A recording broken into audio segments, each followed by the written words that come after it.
ओम।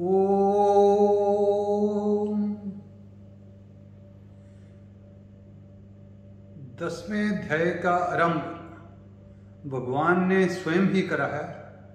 अर्जुन को बताया है कि परम भूया प्रवक्ष्यामि, कि मैं और अपने बारे में तुमको बताता हूँ।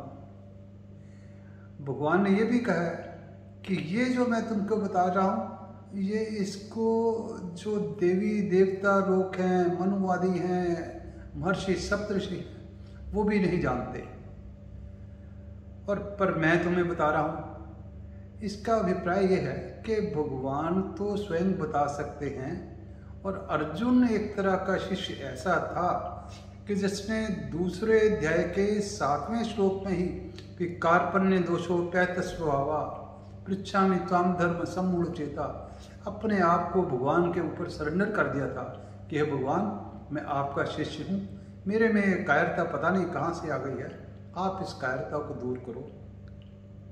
उसके उपरांत भी जहाँ जहाँ अर्जुन को शक हुआ, वहाँ वहाँ अर्जुन ने प्रश्न करा भगवान से।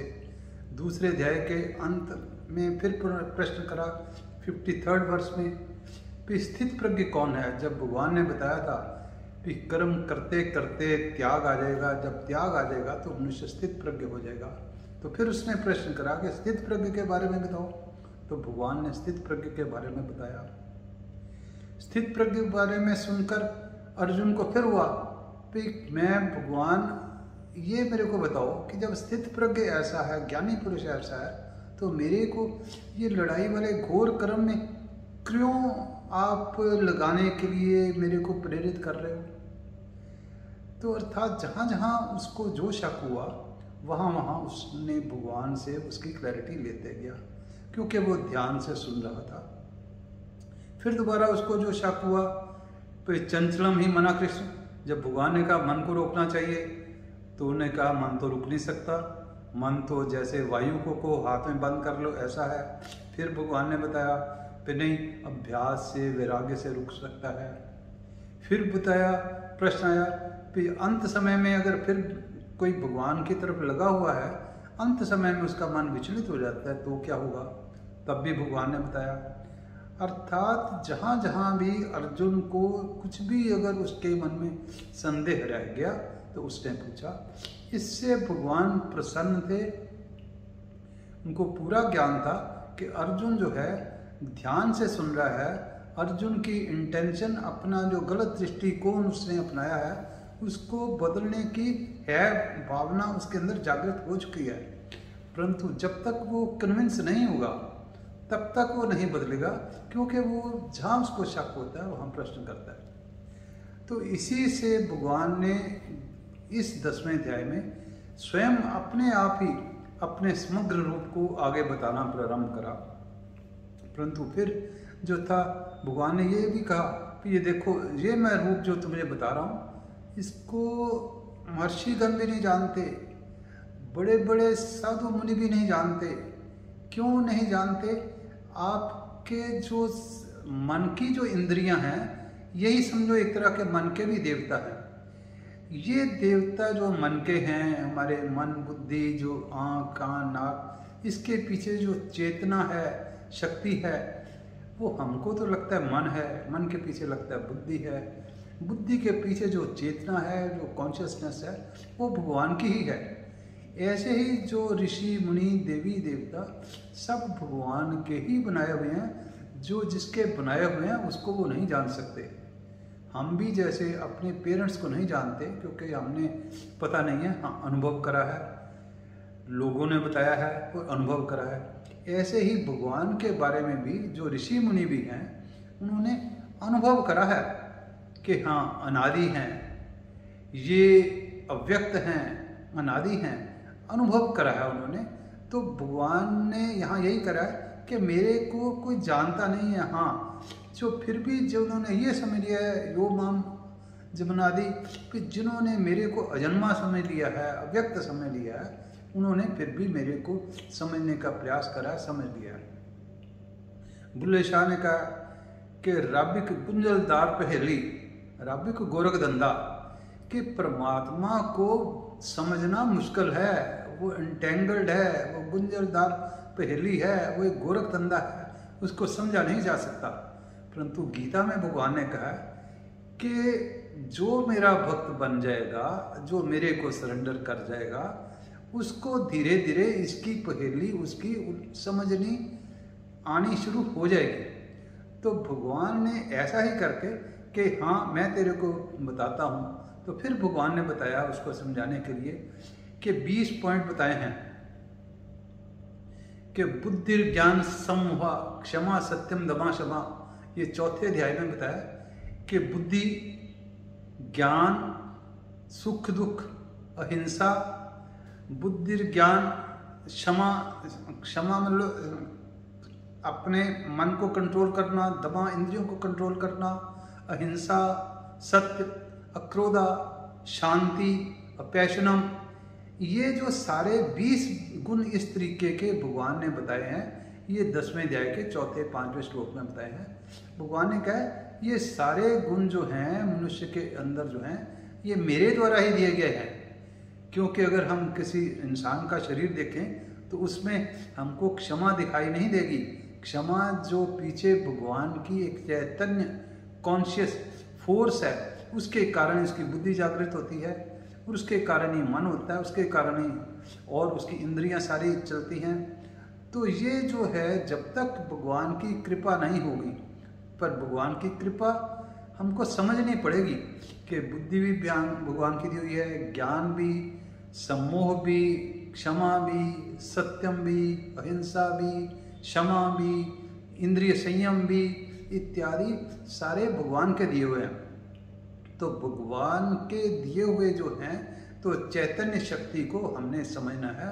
इसको हम वैसे भी, जैसे हमने आगे भी बताया था, कि समझ सकते हैं कि संसार की वस्तुओं को देखने के लिए इंद्रियां हैं, इंद्रियों को गाइड करने वाला पीछे मन है, मन को गाइड करने वाली पीछे बुद्धि है, और बुद्धि के पीछे जो चैतन्य शक्ति कॉन्शियसनेस है वो भगवान की है।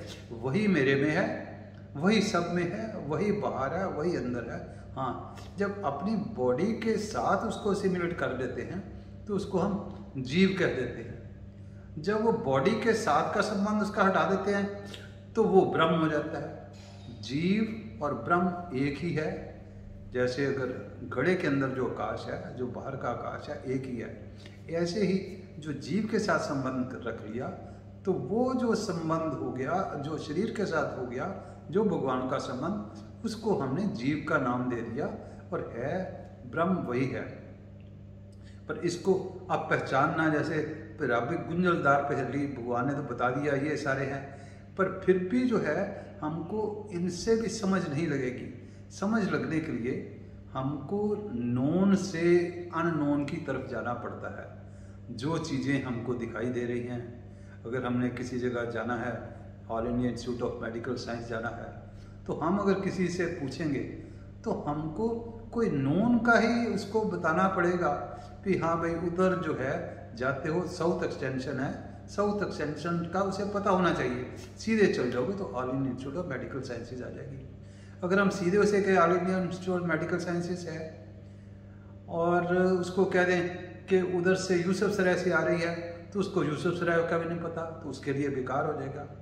ऐसे ही भगवान ने भी बताने के लिए नोन से अननोन का ही सहारा लिया है, क्योंकि हमारी बुद्धि उतनी विकसित नहीं है।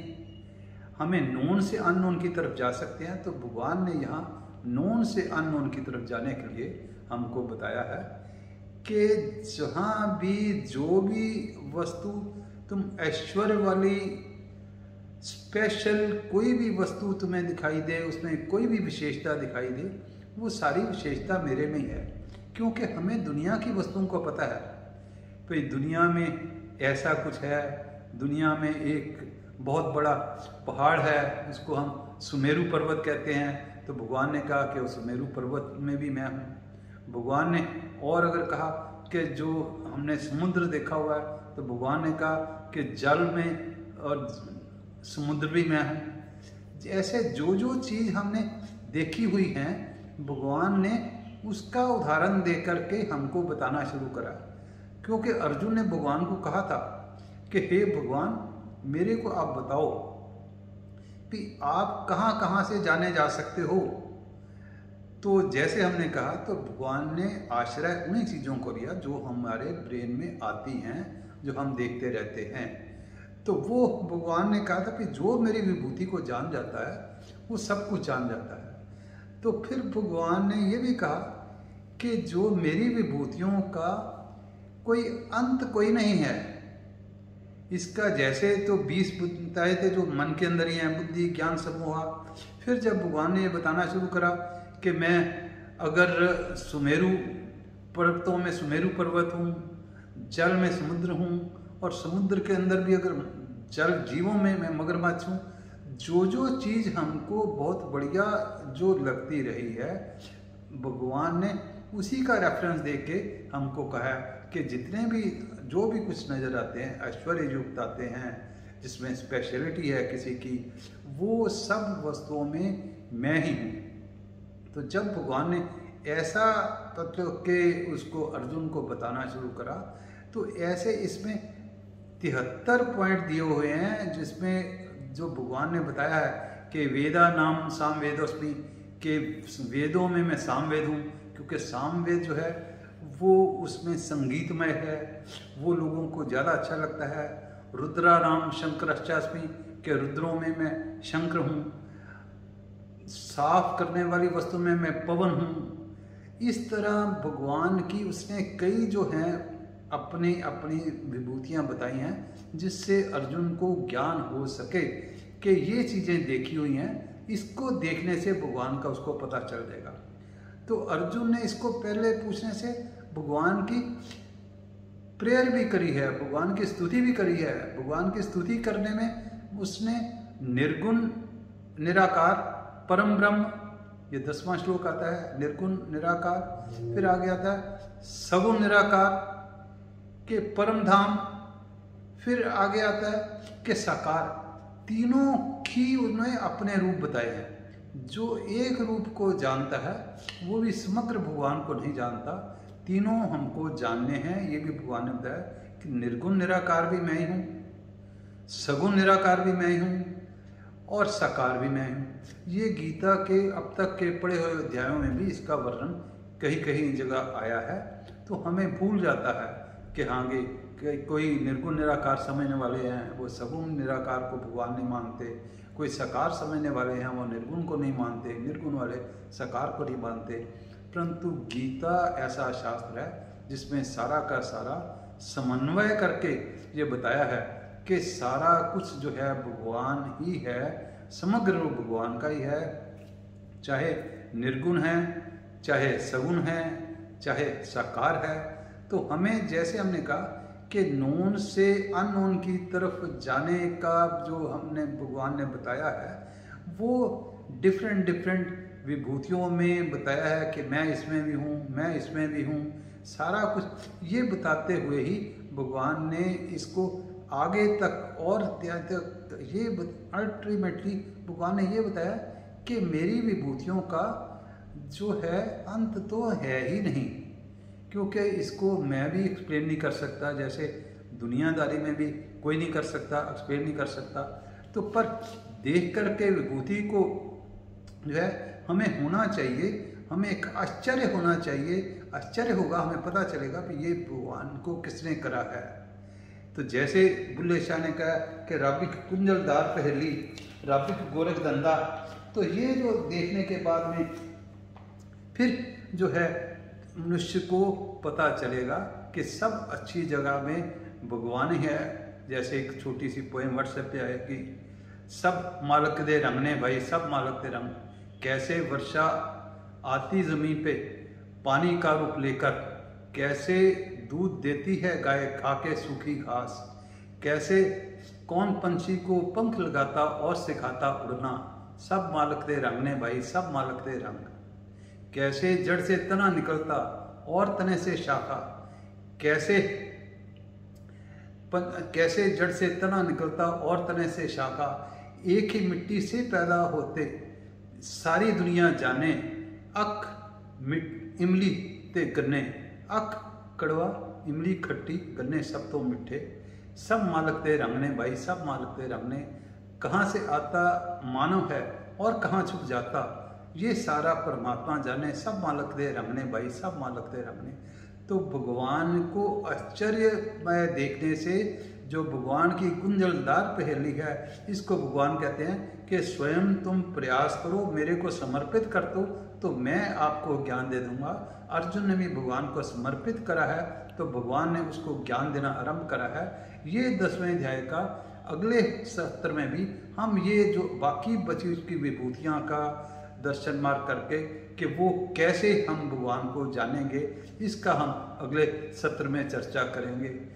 सर्वे भवन्तु सुखिनः, सर्वे सन्तु निरामयाः, सर्वे भद्राणि पश्यन्तु, मा कश्चित् दुःखभाग् भवेत्।